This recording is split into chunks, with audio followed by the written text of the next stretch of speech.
Hello guys, അപ്പോൾ ഇന്ന് നമുക്ക് ഉച്ചക്ക് കൊണ്ടുപോകാനായിട്ട് പീച്ചിങ്ങയും അതേപോലെ തന്നെ ചെമ്മീനും ആയിരുന്നു. അപ്പോൾ ചെമ്മീൻ രാവിലെ തന്നെ എണീറ്റ് നമ്മൾ കിള്ളിയിട്ട് ഉപ്പും മഞ്ഞപ്പൊടിയും ഇച്ചിരി വെളിച്ചെണ്ണയും കൂടി വെച്ചിട്ട് നമ്മൾ വേവിച്ച് വെച്ചിട്ടുണ്ടായിരുന്നു.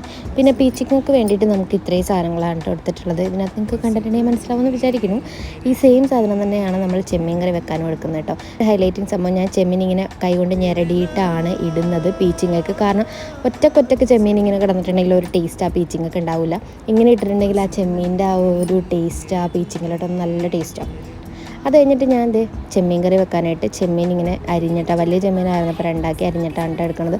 ചെമ്മീൻ വേവിച്ച വെള്ളം ഞാൻ കളയുന്നില്ല. ഇത് ലാസ്റ്റ് ഞാൻ ഈ 2 കറിയിൽ ഒഴിക്കുന്നുണ്ട്.